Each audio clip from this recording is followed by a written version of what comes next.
解説。1992年公開映画ベスト10。懐かしの名作を振り返る。ねえマリサ、1992年ってどんな年だったか覚えてる？おっと、なかなか懐かしい話題を持ち出してきたな。1992年といえば、バブル崩壊の影響が本格的に出始めた頃だぜ。それに、ゲーム業界ではスーパーファミコンが人気の絶頂だったし、J-POP ではチャゲ&アスカやビーズが大ヒットを飛ばしてた時代だな。へえ、そんな時代だったんだね。でも、今日は1992年の社会や音楽の話じゃなくて、日本で公開された映画について話したいんだよ。なるほど。1992年に日本で公開された映画のランキングってわけか。確かに、あの頃は名作がたくさんあったからな。そうそう。当時はまだ VHS が主流だったし、映画館で見た思い出の作品も多いはず。今でも語り継がれる名作もあるしね。まさに映画黄金期の一つだったな。それじゃあ、今日は1992年日本公開映画ベスト10をランキング形式で振り返っていくぜ。楽しみ。マリサ、どんな作品がランクインしてるのか、一緒に見ていこう。第10位、永遠に美しく。第10位は、永遠に美しく、ね。どんな映画なの？これは1992年に公開されたブラックコメディ映画だぜ。現代は、デス・ビカムズ・ハーで、ロバート・ゼメキスが監督を務めているんだ。ロバート・ゼメキスって、バック・トゥ・ザ・フューチャーの監督よね？その通りだぜ。主演はメリル・ストリープ、ブルース・ウィリス、ゴールディ・ホーンといった豪華な顔ぶれだ。どんなストーリーなの？物語は、落ち目の女優マデリーン・メリル・ストリープが、旧友ヘレン・ゴールディ・ホーンの婚約者である整形外科医アーネスト・ブルース・ウィリスを奪い取るところから始まるんだ。年月が経ち、マデリーンは老いに悩むようになる。一方、ヘレンは謎の美女リスルから不老不死の飛躍を手に入れ、若さと美貌を取り戻す。マデリーンも同じ飛躍を手に入れるが、二人は不死身となったことで奇妙な争いを繰り広げることになるんだ。不老不死の飛躍なんて魅力的だけど、何か問題があるの？ああ、その飛躍は確かに老化を止めるが、致命的な傷を負っても治らないんだ。だから、体が壊れても生き続けるという皮肉な状況に陥るんだよ。それは怖いわね。でも、面白そう。この映画は、当時としては画期的な CG 技術が使われていて、首が180度回転するシーンや、体に大きな穴が開くシーンなど、視覚的にもインパクトがあるんだ。1993年のアカデミー賞で視覚効果賞を受賞しているんだぜ。そんな技術が使われているのね。見てみたくなったわ。美しさや若さへの執着が引き起こす皮肉な結果を描いた作品だから、ぜひ見てみてくれよな。第9位、パトリオット、ゲーム。第9位は、パトリオットゲームね。どんな映画なの？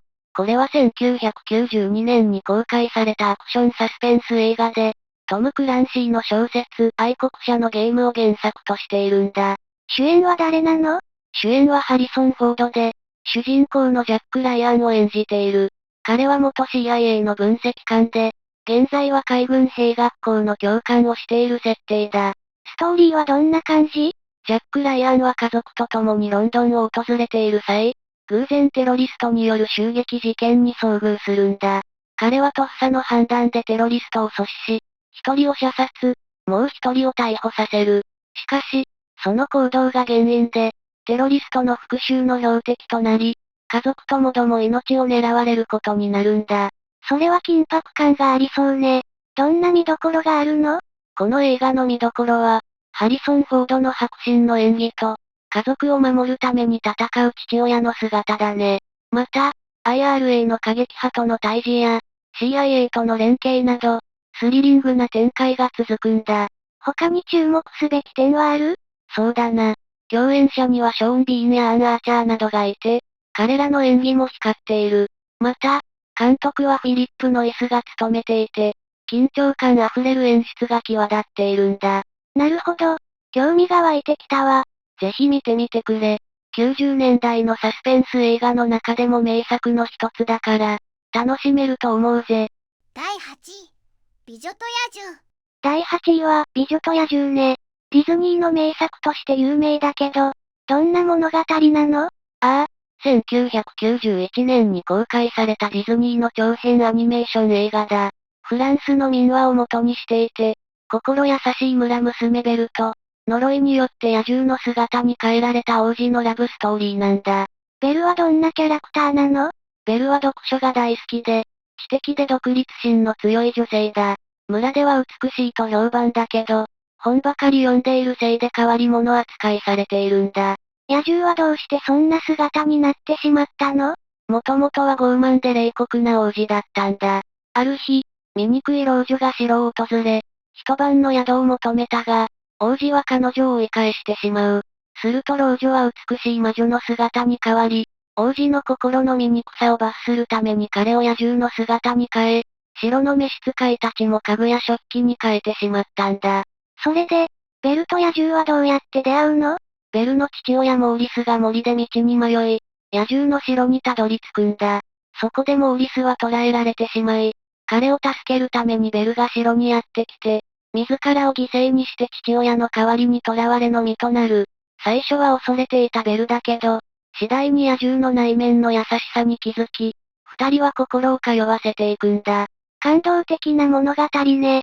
何か特筆すべきエピソードはある？この映画はアニメーション映画として初めてアカデミー賞の作品賞にノミネートされたんだ。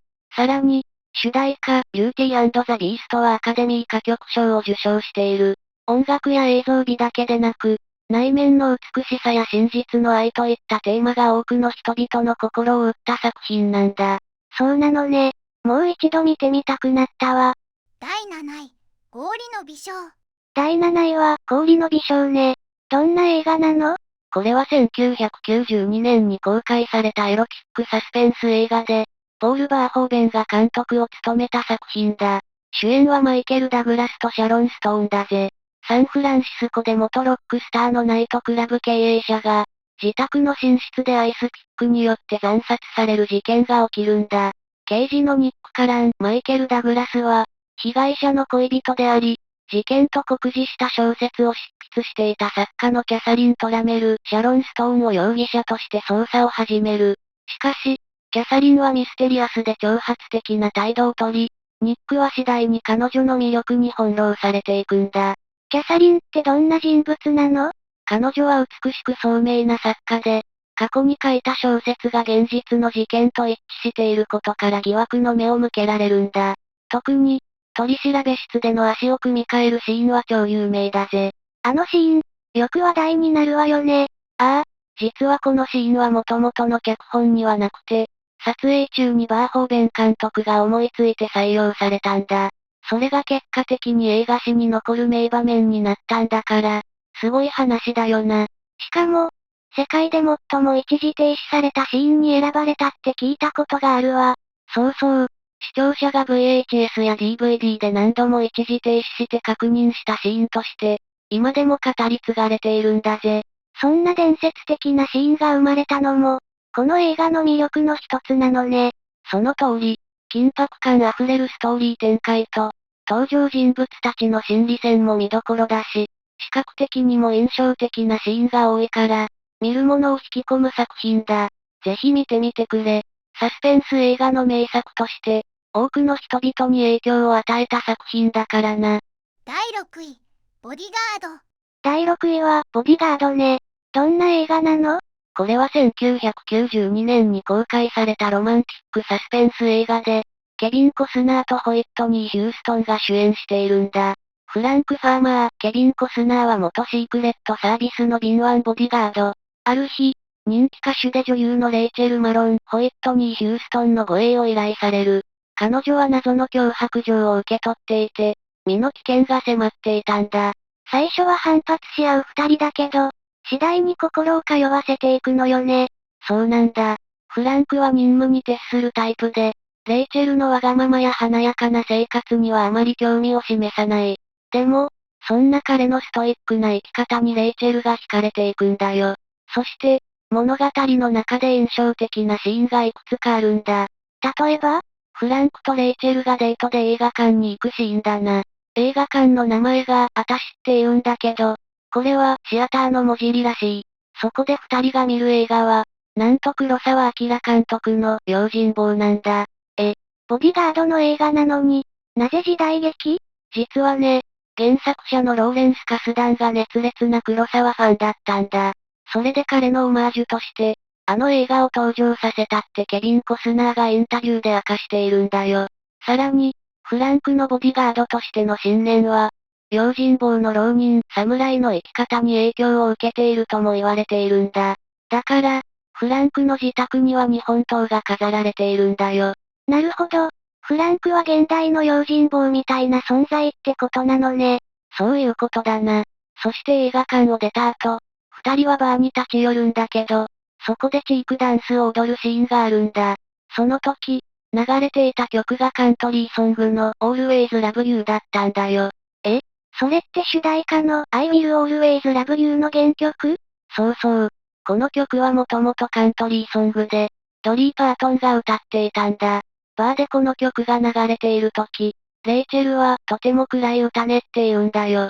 するとフランクは誰かが誰かを捨てる。よくある話だって冷静に答えるんだ。なんだか意味深な会話ね。そうなんだよ。実はこのやりとりがラストシーンへの伏線になっていて、最終的にレイチェルはフランクを思いながらこの曲を歌うんだ。つまり、映画内の設定においても I Will Always Love You はカバーソングだったってことが示唆されているんだよ。すごい。ただのラブストーリーじゃなくて、細かい演出がめちゃくちゃ緻密に作られてるのね。さらに、この主題歌の収録方法も特別だったんだ。映画制作の慣例では、主題歌は別撮りされることが多いんだけど、この映画ではホイットニー・ヒューストンのツアーバンドを撮影現場に呼び寄せてライブ録音したんだ。じゃあ、映画の中で流れている歌は、本当にその場で歌っていたものなの？そういうことだぜ。それもクライブ・デイビスの意向で、編集も修正も一切なしの一発録り、そのまま使われたんだ。そりゃあ迫力あるはずだわ。本当に、いろんなこだわりが詰まった作品なのね。まさに90年代を代表する名作だな。音楽、ストーリー、演出のすべてが一級品だから、ぜひ見てみてくれ。第5位、いつかギラギラする日。第5位はいつかギラギラする日ね。どんな映画なの？これは1992年に公開された日本のアクション映画で、深作欣二監督が手掛けた作品だ。主演は萩原健一、共演に木村和也、滝川由美、荻野目恵子、石橋蓮司、千葉真一といった豪華なキャストが揃っている。物語は、観光シーズンの洞爺湖でリゾートホテルの売上金を運ぶ現金輸送車が襲撃されるところから始まる。犯人たちは成功を収めるが、その後仲間内での裏切りや争いが勃発し、金の行方と生き残りをかけた激しいバトルが繰り広げられるんだ。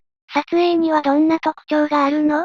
この作品は、当初3億円の予算が組まれていたんだけど、深作監督のこだわりで最終的には約11億円もの制作費が投入されたんだ。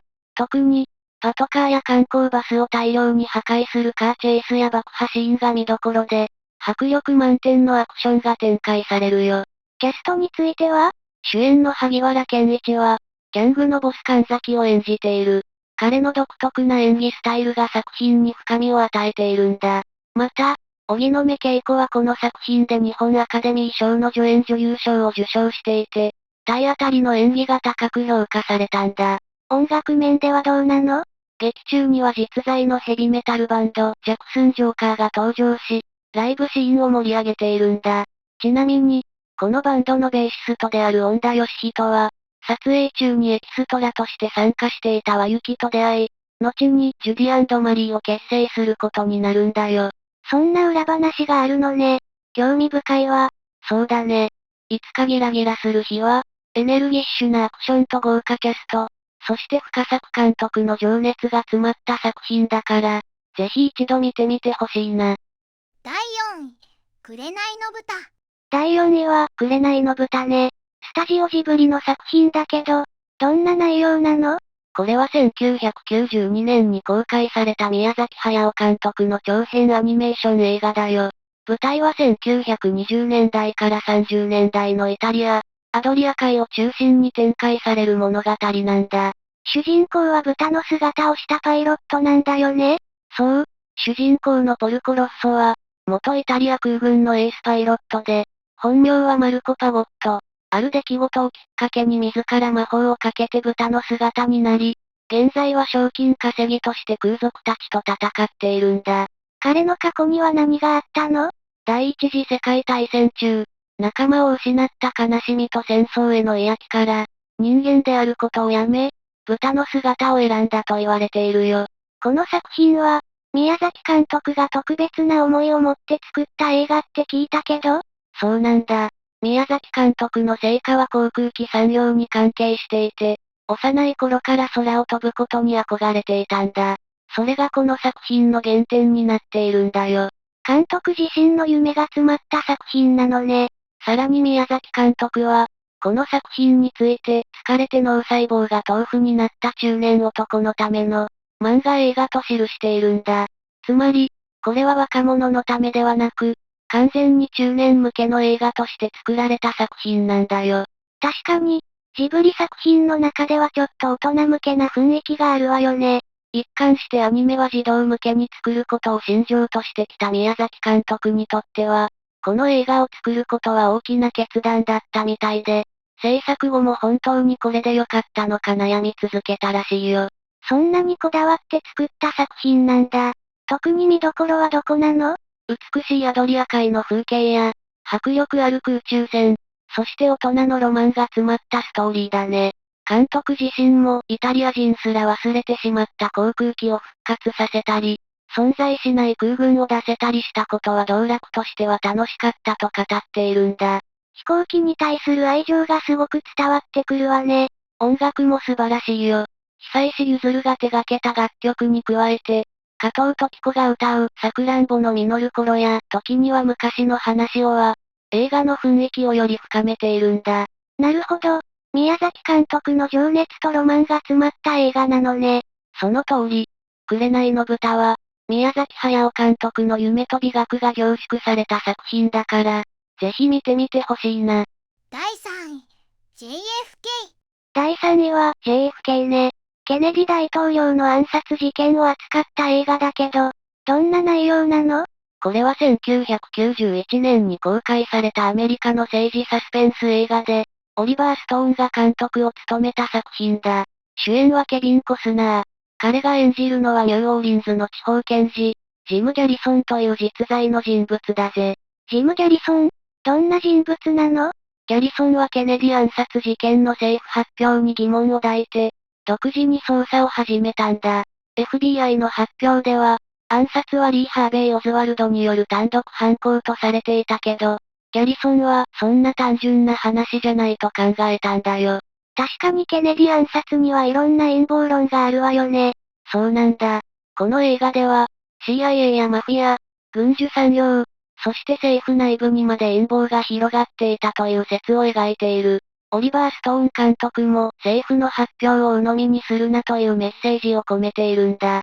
ギャリソンはどんな証拠を見つけたの？例えば、ケネディが撃たれた弾道の矛盾。公式発表では、マジックブレッド、魔法の弾丸と呼ばれる弾丸が、ありえない軌道を描いて複数の人間を負傷させたとされていた。でも、映画ではそれがいかに不自然な理論かを映像を交えて説明しているんだ。そのシーン、有名よね。何度も繰り返し映されるあのスローモーション映像。まさにあれが映画の白尾の一つだな。ギャリソンは捜査を進めて、クレイショーという実業家を裁判にかけるんだけど、決定的な証拠がなくて結局無罪になってしまう。だけど、この裁判を通じて多くの疑問が世間に広まったんだ。キャストも豪華なんでしょ？ああ、ケビン・コスナーの他にも、ゲイリー・オールドマンがリー・ハーベイ・オズワルド役、トミー・リー・ジョーンズがクレイショー役を演じているし、ジョー・ペシ、ドナルド・サザーランド、ジャック・レモンといった名優たちが脇を固めている。そんなに豪華なキャストなら、演技にもすごい迫力がありそうね。そうだな。特に、ギャリソンが法廷で熱弁を振るうシーンは圧巻だよ。歴史的な真実を明らかにしようとする彼の執念がひしひしと伝わってくるぜ。映画の評価はどうだったの？第64回アカデミー賞で撮影賞と編集賞を受賞している。上映時間は189分と長めだけど、その分内容が濃密で見応えがある。実際、この映画が公開された後にアメリカ国民の間でケネディ暗殺の公文書を公開すべきという世論が高まって、一部の機密文書が公開されることになったんだ。映画の影響で実際の歴史が動いたの？そうだぜ。これこそ映画の力ってやつだな。JFK はただのサスペンス映画じゃなくて、アメリカの歴史を揺るがすほどの影響力を持った作品なんだ。すごい映画ね。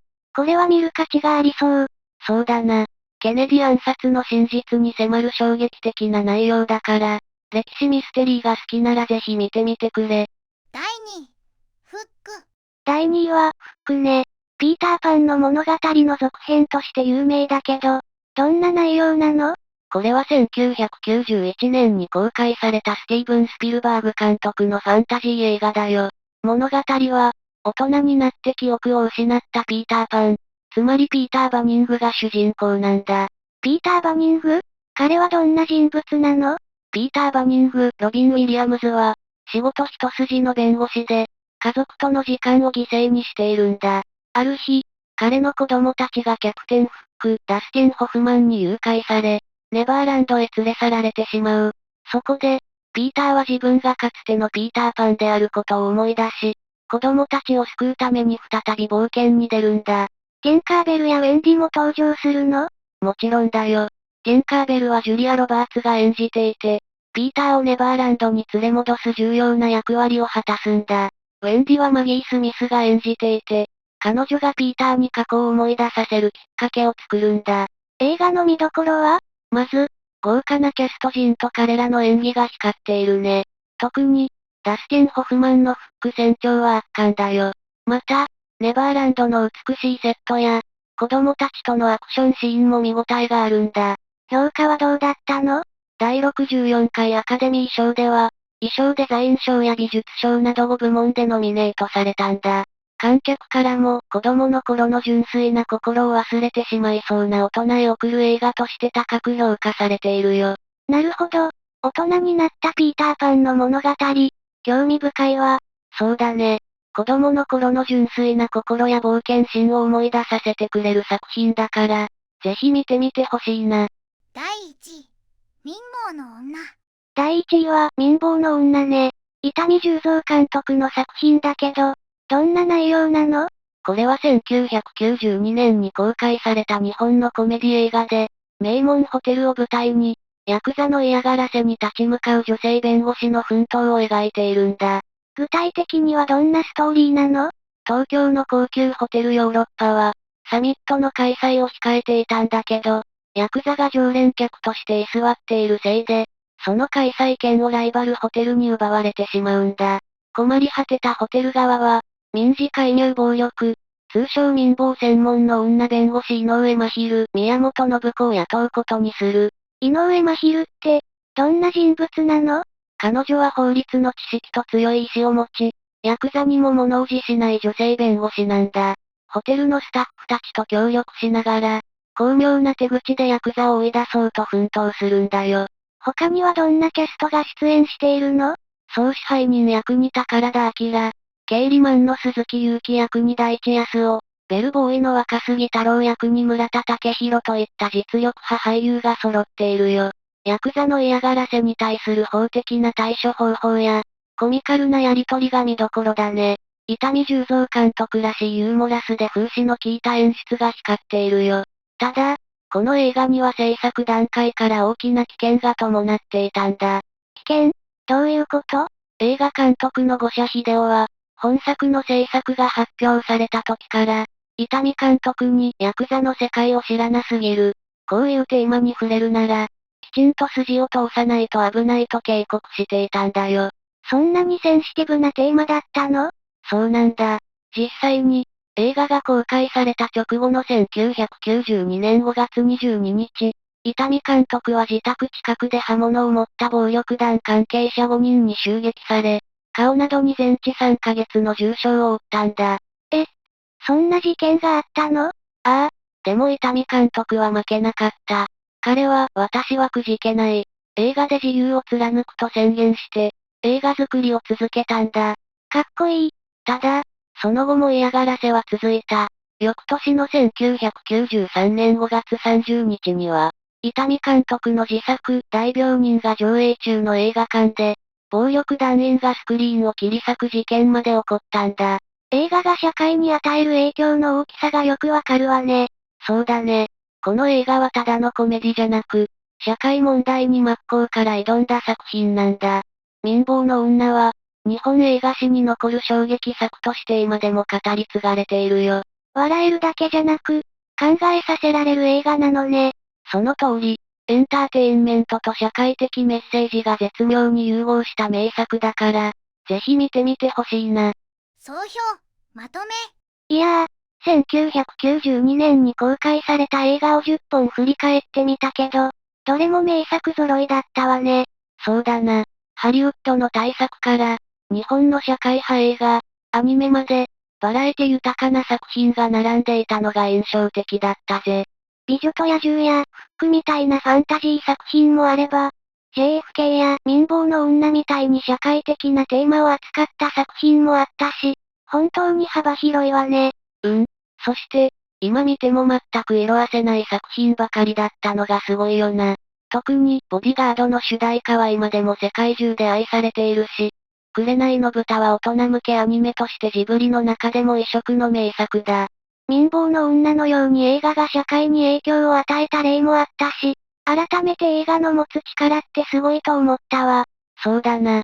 1992年の映画は、エンタメ性とメッセージ性の両方を持つ作品が多くて、まさに映画の黄金期だったって感じるぜ。というわけで、皆さんもぜひ気になった作品を見てみてくださいね。昔見た人はもう一度、まだ見たことない人は新たな発見として楽しんでくれよな。